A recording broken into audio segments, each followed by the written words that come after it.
Welcome to the DR Vibe and this series of treating yourself like a client. Part 1 is focusing on your business versus in your business. Welcome to the DR Vibe. I'm your host, Jenny Puff, the founder of the Designers Roundtable and National Accountability Group for Independent Creative Business Owners. I'm also an independent creative business owner myself of Presque Isle Designs out of Erie, Pennsylvania. In this podcast, I have with me DR Vibe co-producer Crystal Reynolds from Canada, as well as two very special guests today. Thanks, Jenny. I'm pretty stoked to be back chatting with Rochelle again. Rochelle Roberts, a fabulous creative business coach based out of Las Vegas. She specializes in the creative industry with her key tool, the Creative Business Manifesto. We also have the ever lovely Damien Golden. She's the creative director and owner of award-winning Eye Candy Advertising. That's IKANDE Advertising. She's based in Bethany Beach, Delaware, and she's also a Designers Roundtable accountability member and contributes to the DR board. Great. Thank you, guys. Welcome, ladies. Hello. Nice to be here. I'm really excited about today's podcast because we're going to turn this into a 3-part series because it's all about, and it's a tough one, but it's all about how do you treat yourself as a client, treat your business as a client, how to dedicate time on your business to help you meet the goals that you have for business growth, strength, whatever your business goals are. We've gone through already January and February talking about you got to make goals, you got to get clear about what you're trying to do, but the work doesn't stop there. You have to make the time to work on your business. So the first chapter in our 3-part series is going to be working on your business versus in your business and why we should treat ourselves as clients. Now that's a tough one. What do you guys think? Okay, so I think the key thing to keep working on your business, and you kind of wonder, well, why? And I think really it's you got to, in order for the business to do well, you got to change your mindset from being the employee to being an owner. If you want a business to grow, you got to own and run it as it has its own life.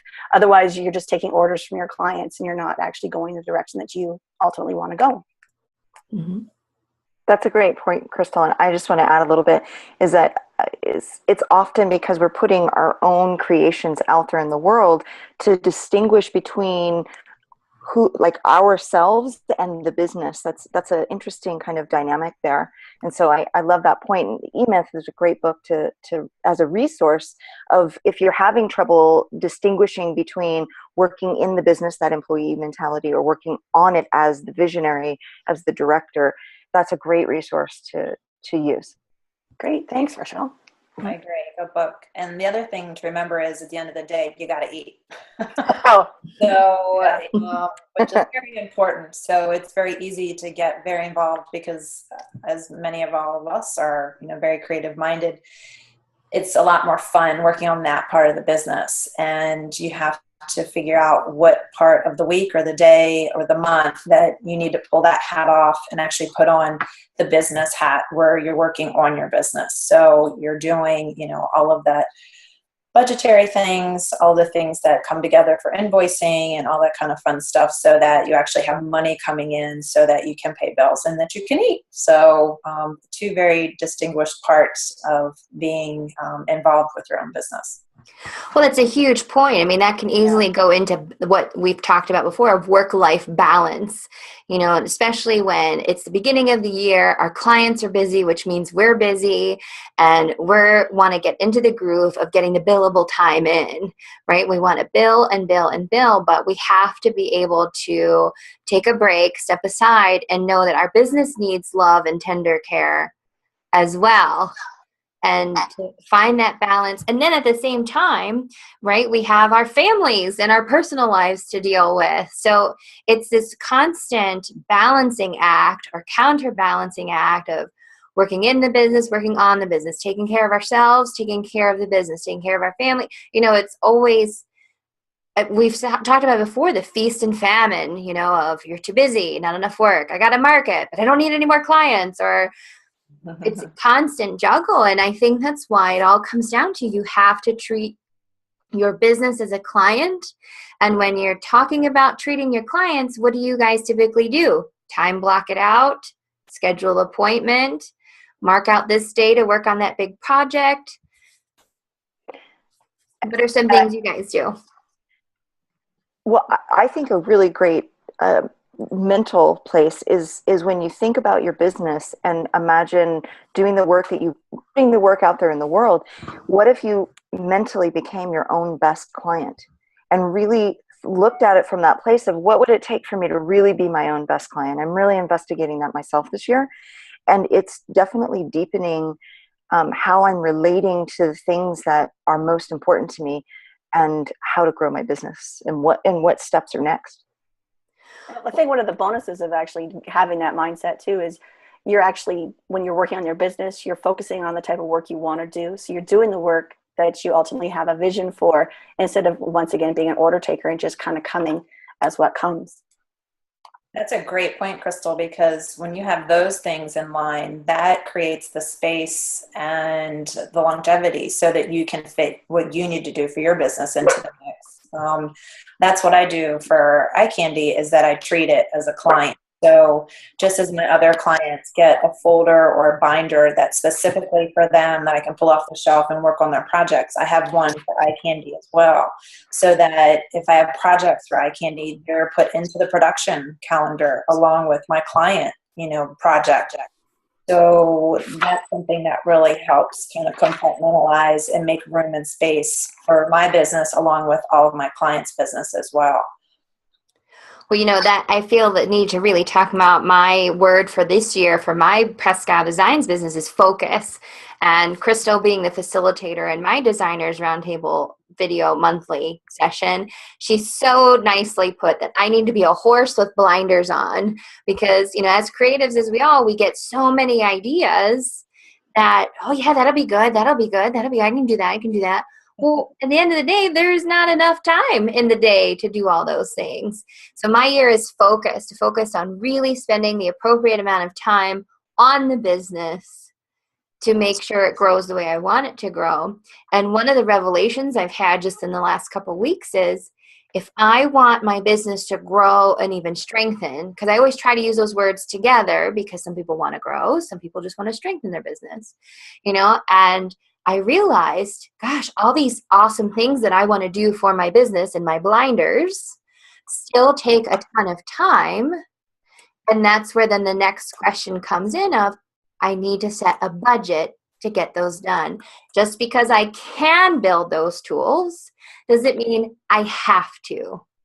And just like a client, I would sub different parts of it, or they hire me to do parts of it because they just don't have time to do it. And I think that's another awesome point to think about as we're growing or strengthening our business.